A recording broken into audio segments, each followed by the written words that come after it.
Olá, gente, a paz do Senhor Jesus. Deus abençoe você, tua casa, toda a tua família, com toda sorte e bênçãos. Que a bênção do Senhor que nos enriquece não nos acrescenta dores e seja sobre nossas vidas em nome de Jesus. Vamos para mais uma aula. Creio que vai mais uma vez edificar nossas vidas, nos ensinar em nome de Jesus. Mas antes vamos orar. Vamos pedir ao nosso Mestre, Senhor, nosso Deus, que nos direcione nesse momento. Amém? Pai querido, em nome de Jesus, antes de tudo te agradecemos, louvamos e bendizemos o teu santo nome. Queremos declarar que tu és o nosso Deus, tu és o nosso amado. Senhor, como nós te amamos, adoramos, reverenciamos o teu nome, Pai, o teu glorioso, poderoso e santo nome. Senhor, vem nos direcionar, fala conosco, nos ensine, Pai, em nome de Jesus. Que tudo aqui aconteça para louvor e glória do teu santo nome, para edificação, Senhor, das nossas vidas, Pai. É no nome glorioso, poderoso nome do Senhor Jesus, oramos e agradecemos por tudo, Senhor, em nome de Jesus. Amém. Glórias a Deus. Vamos falar mais um pouquinho sobre a Torre de Babel.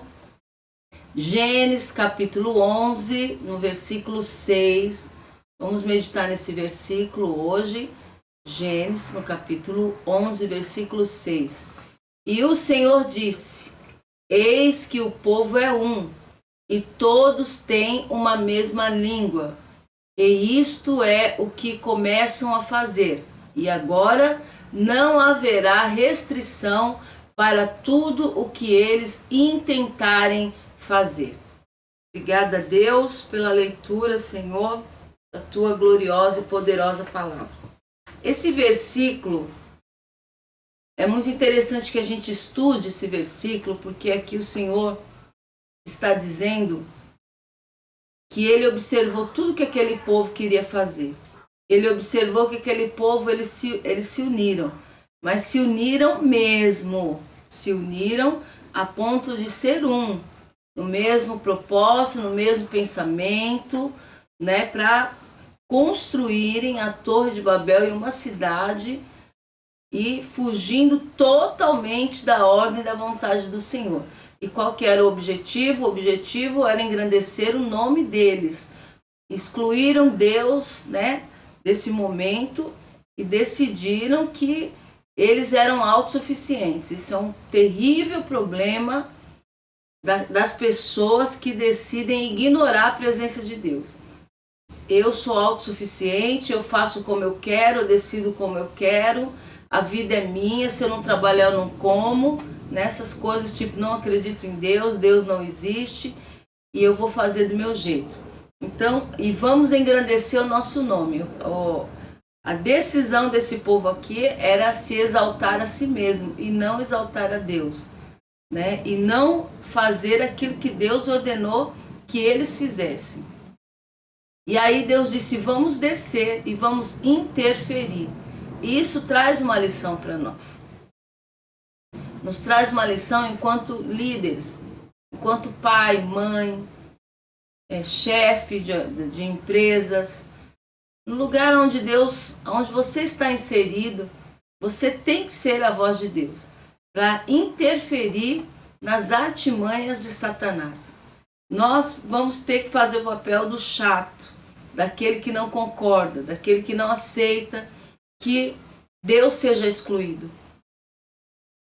Se Deus está excluído, nós também não vamos caber nesse lugar, nós também não vamos aceitar essa ideia, nós também não podemos conviver e aceitar como a gente escuta as pessoas falarem que hoje em dia tudo é normal.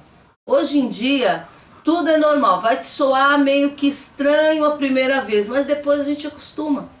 Depois a gente acostuma e as pessoas realmente estão acostumando com situações que não agradam, não adianta, não vai mudar os princípios de Deus. A palavra de Deus não muda, nosso Deus não muda. Ele é imutável.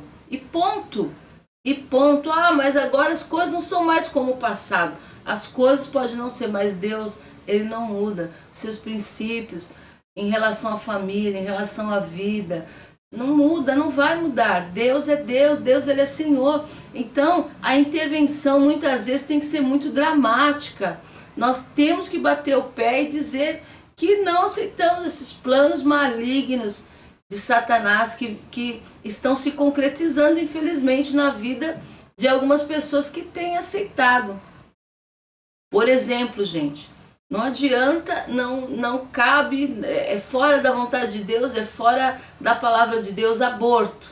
Nós não aceitamos, nós não podemos conviver com isso, nós não podemos admitir isso e nós temos que continuar pregando. Isso é totalmente fora da vontade de Deus, é totalmente fora dos planos de Deus. Ele dá a vida e só ele tira a vida. Somente ele. Então é muito normal para as pessoas, e isso é caso até de votação, né? No plenário, os políticos chegaram a votar, uns concordam e outros não concordam. Olha que ponto chegou, ou seja, o que está na Bíblia, o que é a vontade de Deus, não importa, para eles não tem nenhum valor. Ideologia de gênero, o que dizer disso? O que dizer disso? Né? Que crianças podem decidir se querem ser, que o menino pode decidir se ele vai querer realmente ser um menino ou se ele quer ser uma menina, e tantos outros nomes que estão colocando, que é para confundir mesmo, é para zombar da criação de Deus, né? Que macho e fêmea os criou. A Bíblia é muito clara, Gênesis é muito claro nisso, não, mas para eles não basta isso. Então eles estão inculcando na cabeça de algumas crianças que eles podem escolher. Eu tive vários casos de pessoas que me procuraram, mãe, vó, em desespero. Uma criança de 2 anos chegou, linda, pensa numa bebezinha linda, linda, linda. Mamãe, você acha que eu devo ser o quê? Menino ou menina? 2 aninhos, gente. 2 aninhos, não tinha nem completado 3 aninhos ainda. Não é da gente chorar, é de entristecer. A mãe disse que tomou um baque tão grande, um susto tão grande, que ela ficou muito abatida. Não é para menos. Um menininho de 4 anos, lindo, lindo, lindo. Mamãe, sabe que eu acho que eu decidi que eu vou ser menina? Como assim não? Eu estudei, a Pro me ensinou que eu posso escolher e eu decidi que eu quero ser menina. Eu quero boneca, eu quero uma casinha, eu quero... E começou a falar isso para a mãe e ela se desesperou e nós começamos a orar. Não ensine em amor, ore com a criança. Gente, que mundo é esse que quer mexer com a inocência de uma criança? Que mundo é esse? Que uma médica uma vez falou para mim que no momento de aborto, antes dela se converter, ela chegou a ouvir a criança chorar. Que mundo é esse? Que mundo é esse? Que mundo é esse que as crianças não são prioridades, né? As crianças, elas não são protegidas. As crianças têm que ser protegidas, a inocência da criança tem que ser protegida, tem que ser respeitada, isso é o mínimo. Como é que pode, gente? A prostituição ser aí na cara de todo mundo. Isso é uma coisa livre. Então a gente tem que rebater mesmo. Nós temos que ser os chatos dessa terra. O Senhor disse, eu vou ter que intervir, senão não vai haver mais restrição. Eles vão fazer piores coisas. E cada vez que a gente aceita, as coisas vão piorando. Cada vez que a humanidade vai abaixando a cabeça, vai deixando de lado os princípios de Deus, a vontade de Deus, as coisas vão piorando, gente. É horrível, né? Eu estive em Fortaleza há um tempo e eu me lembro de um dia que nós ficamos com um pastor que a gente conheceu ali na calçada próximo da praia, que ele estava evangelizando. Nós ficamos umas 2 horas com ele ali. E ele contando casos de crianças de 10 anos, 12 anos, meninas de 13 anos, menininhos também, tudo na prostituição. E quem que parava os carros lá para pegar essas crianças? Só gente de muita grana, doutores que estudaram, pessoas que têm uma vida que quem olha diz, este é um homem digno de ser honrado, mas a sua vida no escondido é uma vida que se prostitui com crianças, pedófilos, que ninguém pode tocar, ninguém pode mexer porque são estudados, são pessoas que são doutores, têm dinheiro, e as crianças sofrendo na mão dessas pessoas e ninguém faz nada, ninguém pode mexer. E o que a gente mais escuta, isso é normal, isso é normal. Então, gente, às vezes não é fácil você ter que ser o chato da família, o chato onde você trabalha, o chato com os colegas, mas se a gente quer paralisar pelo menos na nossa casa, na nossa geração, essas coisas horríveis, pedofilia, a prostituição e tantas coisas, como o Senhor disse aqui, se eu não parar eles, não vai ter mais restrição. Se não corrigir, vocês vão ver que vai ficar muito pior. Isso é uma lição. Se nós não corrigirmos os nossos filhos, o que vai ser do amanhã? O que vai ser de uma lei que diz que eu não posso bater, não posso corrigir o meu filho? Se a palavra de Deus diz que o filho tem que ser corrigido com vara. A mãe e o pai, eles são corrigidos então por estarem corrigindo seus filhos. Não pode. A mãe e o pai não pode. Mas alguém que nunca viu seus filhos, que são doutores, que são intocáveis, podem se prostituir com as crianças. Mas a mãe e o pai, segundo a lei dos homens, não tem mais direito de corrigir, não tem mais direito de bater. O seu filho não pode apanhar. O filho, 15 anos, 14, 15 anos, não pode trabalhar. Mas uma lei diz que o adolescente pode matar e nada acontece com ele. Então que lei é essa? Que país é esse? Que bagunça é isso? É uma torre de Babel. É uma bagunça todas as vezes que a gente pega a lei de Deus e quer esconder e quer abafar e não fala, vai virar bagunça, vai virar torre de Babel. A casa vira uma bagunça, a família vira uma bagunça. E amanhã, se o chato, que é assim que somos considerados no meio de uma sociedade que não conhece a Deus, ou que exclui a Deus, ou que ignora a Deus, se nós fizermos o mesmo, eles tudo bem, ficam tranquilos. Mas se nós falarmos, eu não concordo, você vai ser o chato. Só que amanhã, alguém vai dizer, poxa, me falaram do amor de Jesus. Meu pai foi corajoso e me ensinou. Minha mãe me ensinou. Eu não quis. Eu não ouvi. Então eu hoje pago esse preço porque eu não ouvi. Então glória a Deus para quem tem pessoas que intercedem, que oram, que falam, que te ensinam e que me ensinaram. Que gastaram tempo comigo de me ensinar a palavra, de me ensinar a respeito de Deus, o que é o bom, o que é certo e o que é errado, para que pare, para que seja, olha, o Senhor disse, eu vou descer, porque senão vai ficar pior. Então, quando é tirado os princípios, quando a palavra é ignorada, quando Deus é excluído, aqui a Torre de Babel está dizendo para nós, vai virar bagunça. Vai virar bagunça e não para mais. É uma bagunça terrível, né? É algo que é para desmoralizar. A palavra de Deus, desmoralizar a família, é para bagunçar com aquilo que Deus mais ama, que é você, que é a tua família, que é a tua casa, que é o povo. Deus ama, por isso a Bíblia diz que Ele corrige aqueles a quem Ele ama. E pena, né, gente? Pena que nem todo mundo aceita a correção de Deus. Quando a gente escuta umas coisas bizarras, ficamos até enojados do que ouvimos. Ficamos enojados, parece que realmente é o fim do mundo.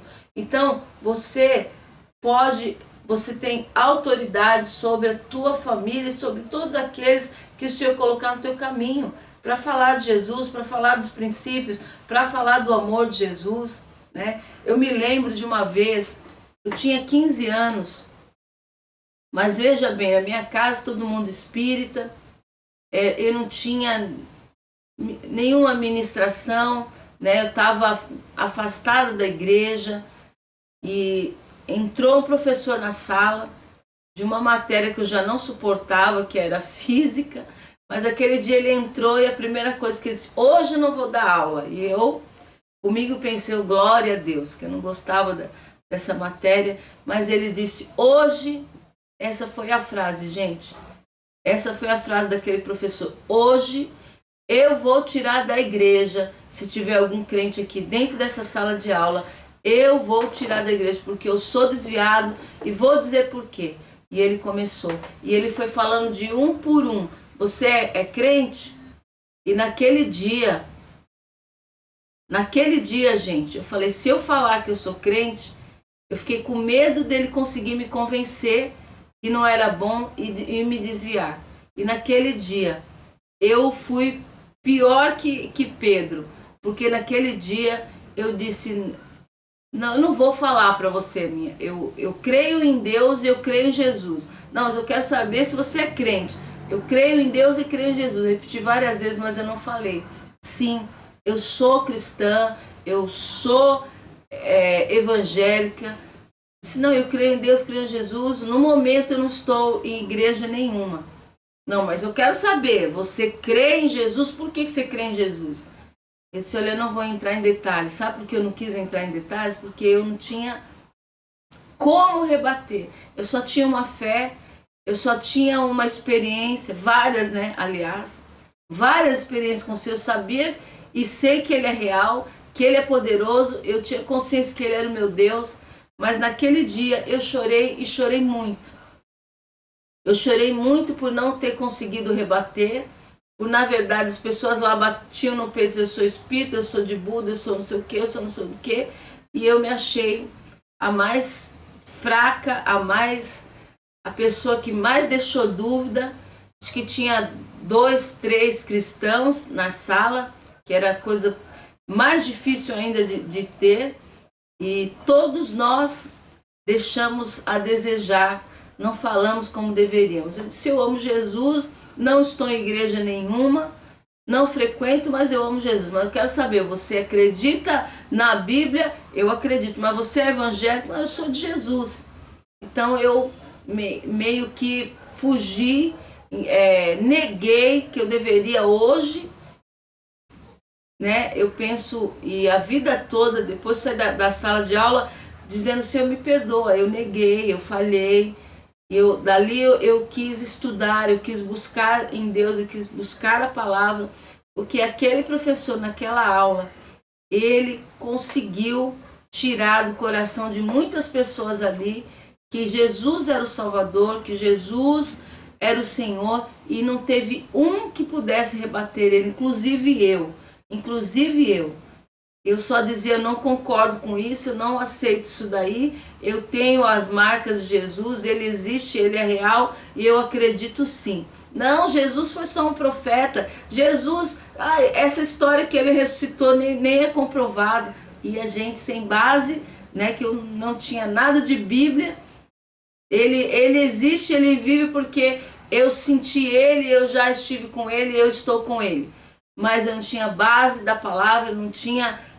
Eu e os outros mínimos, que eram 2, 3, a gente ouviu tudo calado, e calado nós ficamos. Então é isso que o diabo quer, uma geração que se cale porque não tem Bíblia, que se cale porque não ora, que se cale porque não tem experiência com o Senhor, que se cale porque tem medo, que se cale porque tem vergonha, né? E os tímidos não herdarão o reino dos céus. A vergonha, a timidez que o Senhor está falando em Apocalipse é essa. E naquele dia, se Jesus voltasse, eu estava frita, porque eu não fiquei sem resposta, eu fiquei sem palavra, eu fiquei no silêncio, e é o que o diabo mais quer, crentes no silêncio. Então, não vamos ficar no silêncio. É o que o Senhor falou, eu preciso descer, porque se eu não descer, vai ficar pior. O que eles estão fazendo hoje, isso é nada diante do que eles estão pretendendo fazer. Vai ficar pior.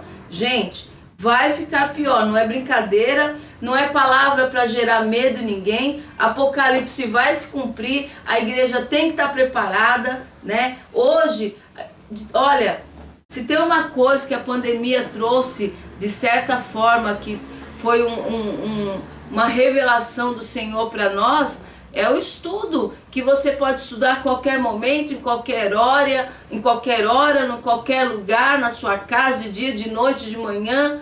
quando você está só, quando você está livre. E muitas pessoas não querem. A gente rebate isso, a gente fala sobre isso, mas as pessoas não querem. E só há uma maneira que vai me fazer não ficar quieta. Quando vier essas propostas do inferno, dizendo, mas isso é normal, vocês crentes que são caretas, vocês nem sabem por que dizem isso, nós vamos ter Bíblia para ensinar, para rebater e para ajudar as pessoas em amor, porque ódio, gente, já tem demais. Ódio já tem demais. Nós temos que amar as pessoas, temos que amar os homossexuais, sim, porque eles têm um pecado, nós temos outro que precisamos ser tratados, precisamos amar, precisamos parar com hipocrisia de também não receber bem as pessoas, amar as prostitutas. Não tem nada a ver o ensinamento da palavra com ódio, não tem nada a ver. Sabe por que essas pessoas às vezes ficam sem chance? Porque também, por falta de conhecimento, foi pregado um ódio na igreja. Foi pregado um ódio, não chega perto. Por quê?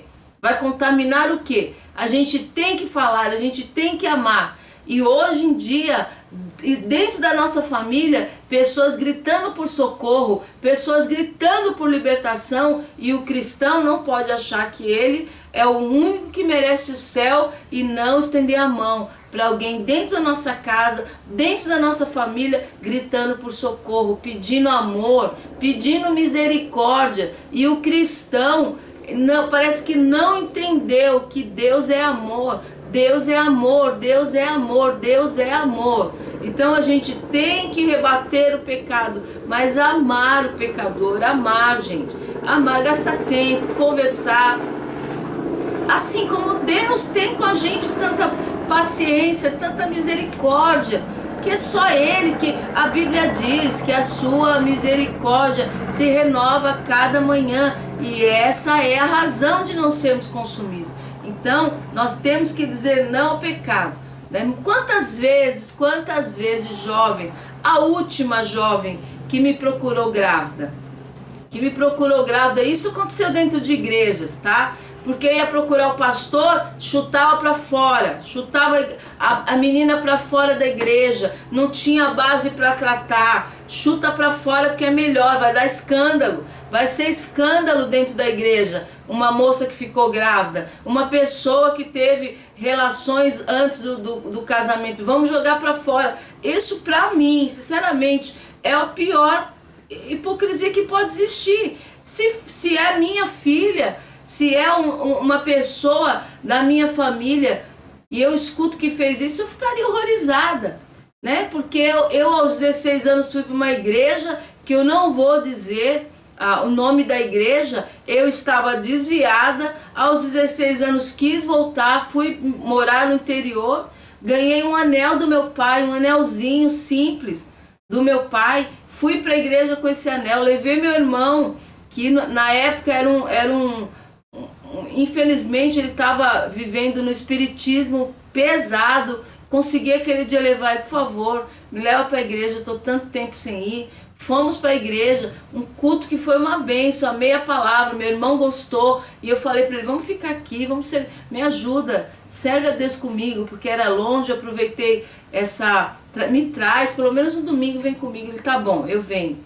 Aí no final do culto eu vou conversar com o pastor. Pastor, nós gostamos do culto, eu sou de São Paulo, agora vou morar aqui, eu queria congregar aqui. Gente, sabe que ele me respondeu na frente do meu irmão? Só que você não vai poder congregar aqui. E eu achei que ele estava brincando e eu perguntei por quê. Falou, porque aqui não pode moça que usa anel. Você vai ter que escolher. Ou você fica com esse anel, ou você congrega aqui. Vocês acham, gente, que uma pessoa, 16 anos, dos 12 até os meus 15 anos, fiquei longe da igreja. Quando eu volto, ao invés dele ter um tempo para conversar comigo e dizer das doutrinas dele, ele disse, você vai escolher, ou você vai ficar aqui, ou você vai tirar o anel.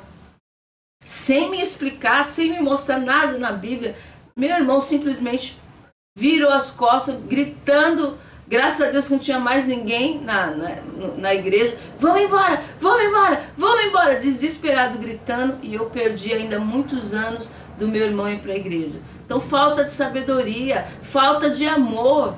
E aí essa jovem vem e diz para mim, eu estou grávida, eu quero abortar. Filha, você não pode. Isso não é bíblico.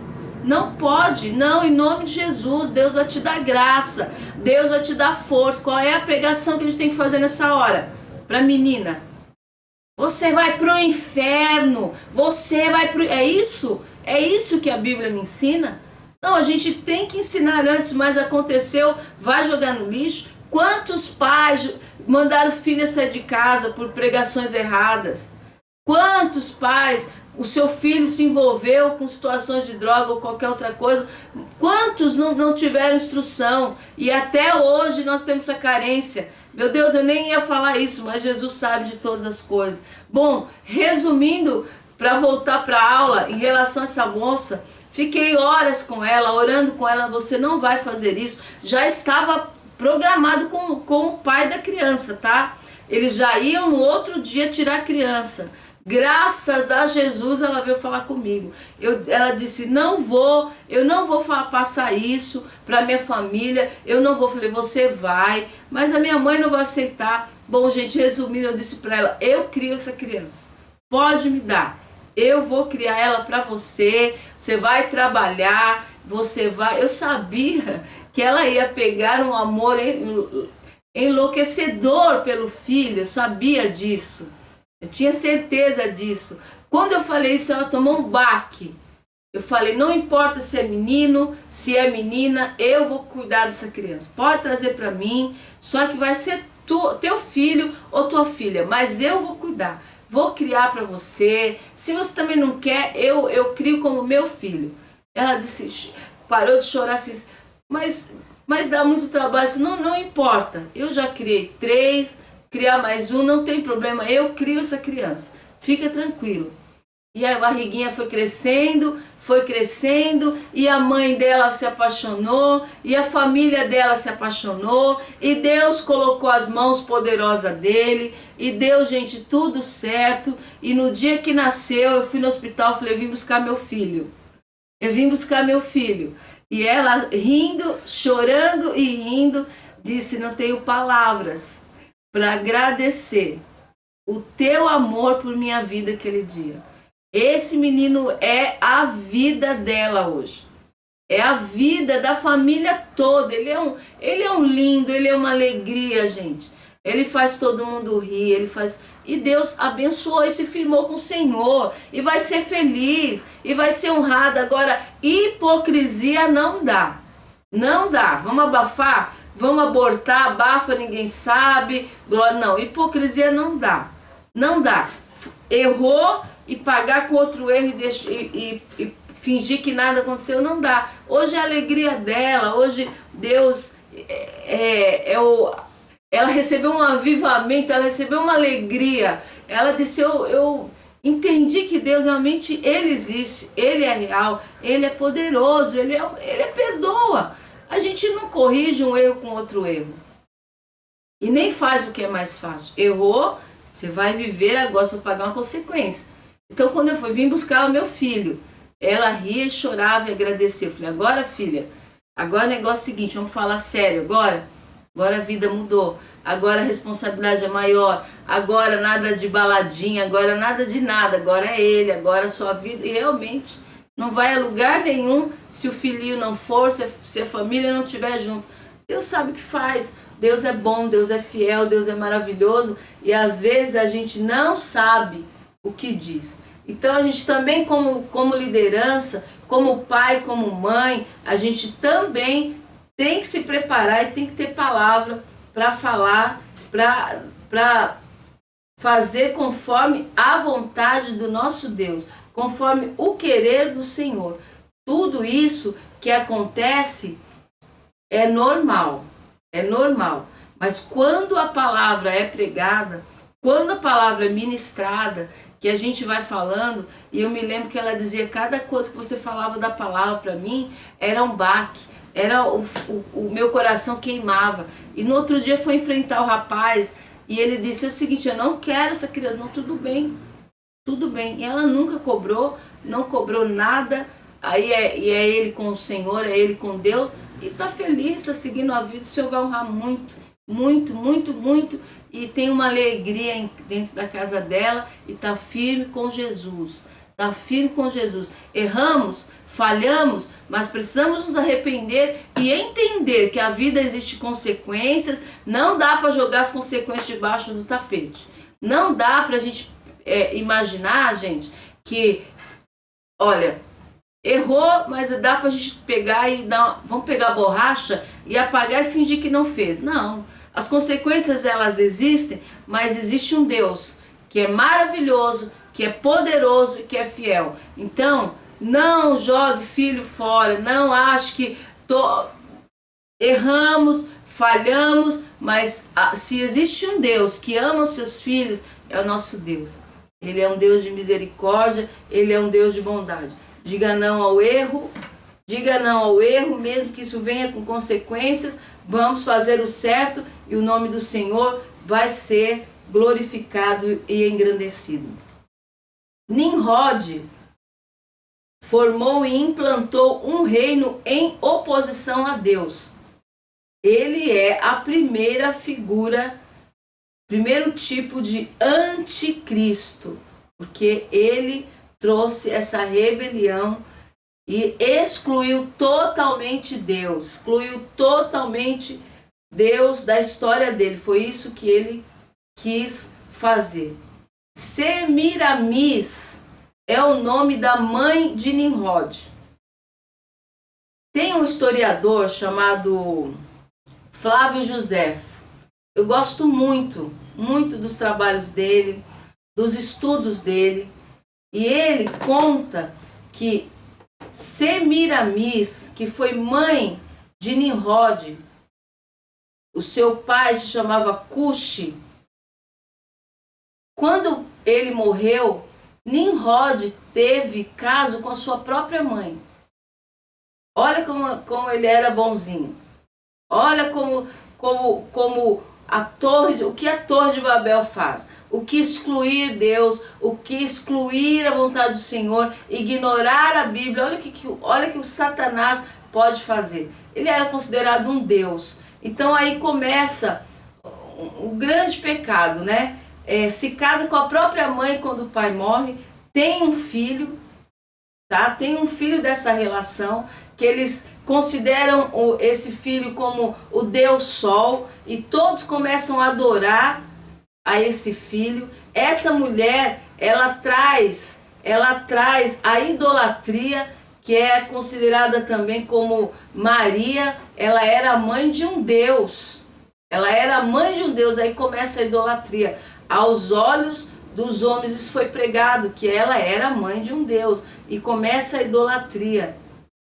A rainha do céu, chamada rainha do céu, é um principado, uma potestade que gera no coração dos humanos a idolatria. Então, esse principado começou a trazer a idolatria. E mais, quando Nimrod morre, eles vêm dizer que Tammuz, que é o nome do filho que eles tiveram, é a encarnação de Nimrod. E aí eles começam a trazer para o mundo o espiritismo. Quando a Bíblia diz em Hebreus, no capítulo 9, no versículo 27, que ao homem é dado o direito de morrer uma só vez, e depois disso tem julgamento. Depois dessa vida, que quando vem a morte, nós vamos para o julgamento. Tudo é mentira do diabo para enganar o coração das pessoas. Fica tranquilo, se não der certo nessa vida, tu vai ter outra. Não tem. Hebreus capítulo 9, 27, você guarda e vai meditar nisso, porque o Satanás, tudo que ele mais quer é que as pessoas sejam enganadas, é que as pessoas vivam a mentira, é que as pessoas sejam roubadas da presença de Deus. Então, Semiramis, que foi mãe e mulher de Nimrod, era conhecida e adorada como rainha dos céus, deusa mãe, tá? Ezequiel 8, nós já vamos estar encerrando, mas vamos ler primeiro Ezequiel, capítulo 8, do versículo 14 em diante. Levou-me à entrada da porta da casa do Senhor, que está da banda do norte, e eis que estavam ali mulheres assentadas, chorando por Tamuz. E disse-me: viste, filho do homem, verás ainda abominações maiores do que estas? E levou-me para o átrio interior da casa do Senhor, e eis que estavam à entrada do templo do Senhor, entre o pórtico e o altar, cerca de 25 homens, de costas para o templo do Senhor e com o rosto para o oriente, e eles adoravam o sol, virados para o oriente. Que terrível! Eles viraram as costas para o templo do Senhor, esses 25 homens, e começaram a adorar o sol, porque isso foi pregado por Nimrod, por esse principado, por essa deusa, rainha dos céus. Também Jeremias, voltando um pouquinho, Jeremias 44.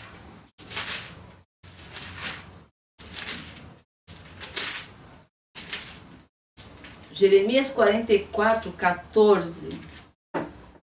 De maneira que não haverá quem escape, e fique da parte remanescente de Judá, que entrou na terra do Egito, a fim de lá peregrinar, para tornar a terra de Judá, a qual era grande desejo da sua alma voltar e habitar lá. Mas não tornarão senão os que escaparem. Então responderam a Jeremias todos os homens que sabiam que suas mulheres queimavam incenso a deuses estranhos, e todas as mulheres que estavam em pé em grande multidão, como também todo o povo que habitava na terra do Egito, em Patros, dizendo: quanto à palavra que nos anunciaste em nome do Senhor, não te obedeceremos a ti. Antes, certamente, cumpriremos toda a palavra que saiu da nossa boca, queimando incenso à deusa chamada Rainha dos Céus, e oferecendo-lhe libações, como nós e nossos pais. Nossos reis, nossos príncipes, teremos feito na cidade de Judá, nas ruas de Jerusalém. Tivemos então fartura de pão e andávamos alegres, e não vimos mal algum. Mas, desde que cessamos de queimar incenso à Rainha dos Céus e de lhes oferecer libações, tivemos falta de tudo e fomos consumidos pela espada e pela fome.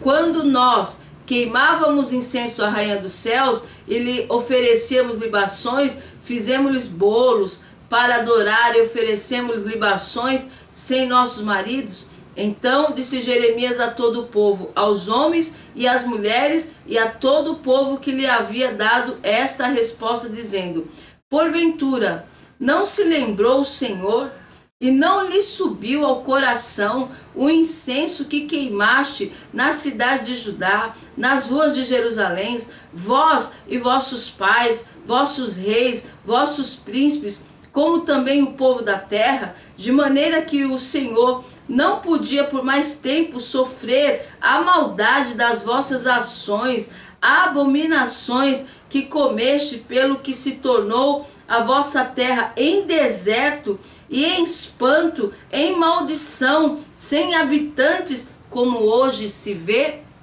Olha o que gera, gente, a idolatria. Terra em deserto, sequidão. Aonde que a parte, por exemplo, do nosso país, no Brasil, aonde é a parte mais seca do nosso país, aonde tem, veja, aonde tem mais idolatria, o que o povo sofre? A miséria toma conta da vida dessas pessoas. Olha, pelo que se tornou a vossa terra em deserto, em espanto, em maldição, sem habitantes, como hoje se vê. Eles não produzem, é uma terra seca, é fome, é tristeza, é abominação, porque o povo empurra Deus para fora, exclui Deus da sua vida. E é por isso que o evangelismo tem que ser forte. Nós temos que anunciar Jesus, nós temos que pregar no sertão, nas cidades, no campo, nós temos que anunciar a Cristo. As pessoas têm que ser livres, têm que ser libertas, em nome de Jesus. Meu querido, minha querida, se dentro da tua casa tem alguém que lá está em idolatria, você se ajoelhe e diga em nome do Senhor Jesus, Pai, perdão por essa idolatria, mas eu te peço, Pai, e declaro que Tu és o Senhor dessa casa. Jesus, manda embora toda afronta, Senhor, desses demônios, toda a miséria que eles querem trazer para minha casa, para minha família. Pai, em nome de Jesus, todas as maldições, e que venha a Tua bênção e Tua prosperidade neste lugar, e salvação, e que os olhos dessas pessoas se abram, em nome de Jesus. E assim vai ser, porque a oração de um justo pode muito seus efeitos. Deus te abençoe com toda sorte e bênçãos. Fique na paz do Senhor Jesus. Lembre-se que Ele te ama e ama muito. E eu também. A paz a todos, gente. Tchau, tchau.